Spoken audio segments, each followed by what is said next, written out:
Siapa sangka, pemain yang dulu cuma pemanis bangku cadangan di Old Trafford, sekarang namanya disandingkan sama Mbappe, Haaland, sampai Bellingham di daftar Ballon d'Or 2025. Yup, lo nggak salah dengar. Ini bukan dongeng bola, bro. Ini kisah nyata kebangkitan Scott McTominay, ex-gelandang Manchester United yang sekarang jadi pahlawan baru di Napoli. Dulu dicuekin, sekarang dielu-eluin. Kadang, lo butuh pergi buat bener-bener bersinar. Dan McTominay baru aja buktiin itu. Setahun lalu, doi angkat koper dari Manchester United. Bukan karena dia maunya, tapi karena udah nggak dianggap.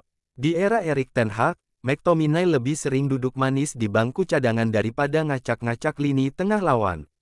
Tapi bukannya nyerah, dia malah cabut ke Italia dan langsung gaspol bareng Napoli. Langsung tancap gas di Serie A. 25 juta pound. Worth it banget, bro. Napoli nebus McTominay dengan harga segitu musim panas 2024. Banyak yang nyinyir, bilang overpriced lah, nggak cocok lah. Tapi jawabannya langsung dikasih di lapangan, 36 pertandingan, 13 gol, 6 assist. Gila nggak tuh? Untuk ukuran gelandang, itu angka yang bikin geleng-geleng kepala. Scudetto, baby. Lo tahu Napoli terakhir kali juara itu kapan? Sekarang, berkat McTominay, mereka ngerasain lagi euforia itu. Yup, musim debutnya langsung berbuah manis. Napoli juara Serie A untuk keempat kalinya dalam sejarah. Kota Naples pun pecah kayak pesta tahun baru. Kembang api, konvoi, lagu-lagu di jalan, semua merayakan sang pahlawan baru, Scott McTominay. Ballon d'Or pertama seumur hidup. Dari cadangan jadi calon pemain terbaik dunia. Ini plot twist level dewa, bro. Menurut jurnalis kenamaan Sam C, McTominay resmi masuk daftar nominasi Ballon d'Or 2025. Ini pertama kalinya dia nyicip panggung elit. Dari yang dulu cuma pelapis di United, sekarang dia bersanding sama superstar dunia. Sebuah transformasi yang luar biasa banget. Bukan cuma ngegas, tapi ngasih warna. Di Napoli, McTominay bukan cuma main, tapi jadi roh di lini tengah. Dia mainnya ngotot, penuh semangat, dan nggak takut duel. Tapi yang bikin dia beda adalah kombinasi antara tackle keras dan insting mencetak gol. Gelandang kayak gini tuh langka, dan fans Napoli langsung jatuh cinta. Lo main bagus boleh, tapi kalau lo punya mental juara, fans bakal angkat lo ke langit. Fans Napoli sama dengan cinta sejati. Kalau lo udah bikin fans Naples cinta, berarti lo udah diterima jadi keluarga. Dalam wawancara sama Talksport, McTominay bilang dia kagum banget sama atmosfer stadion dan dukungan fans. Katanya, fans Napoli itu salah satu yang terbaik di dunia, dan semangat mereka bikin tim pengen terus fight. Ini bukti kalau cinta dari tribun bisa nular ke lapangan. Dari surplus jadi superstar, hidup itu soal momentum, dan McTominay lagi dapat momentumnya banget.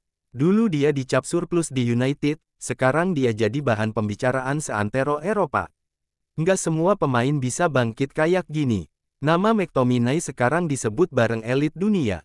Meski peluang menang Ballon d'Or masih kecil, cuma masuk nominasi aja udah kayak naik podium buat dia. Nontonin, bukan ngerayain. Sementara McTominay joget bareng fans Napoli, malah nangis di final Liga Eropa. Iya, 2 hari sebelum Napoli pesta Scudetto, keok 0-1 lawan Tottenham di final Liga Eropa.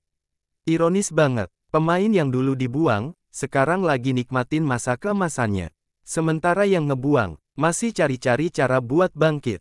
Conte plus McTominay sama dengan juara. Bukan cuma pemain, pelatih juga penting. Dan kombo Napoli tahun ini luar biasa. Antonio Conte, pelatih mereka sekarang, juga bikin sejarah. Jadi pelatih pertama yang bawa 3 klub berbeda juara Serie A. Dan McTominay jadi salah satu pondasi utama di proyek ambisius Conte. Nggak heran dia dinobatkan jadi pelatih terbaik Serie A musim ini. Panggung McTominay baru dimulai. Kalau musim debutnya aja segila ini, kebayang dong musim-musim selanjutnya. Pencapaian ini bukan titik akhir.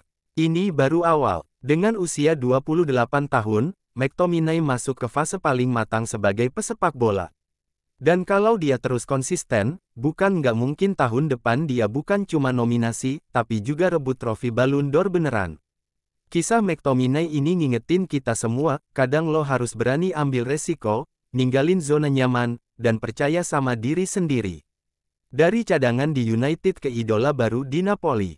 Dari pemain buangan ke calon legenda.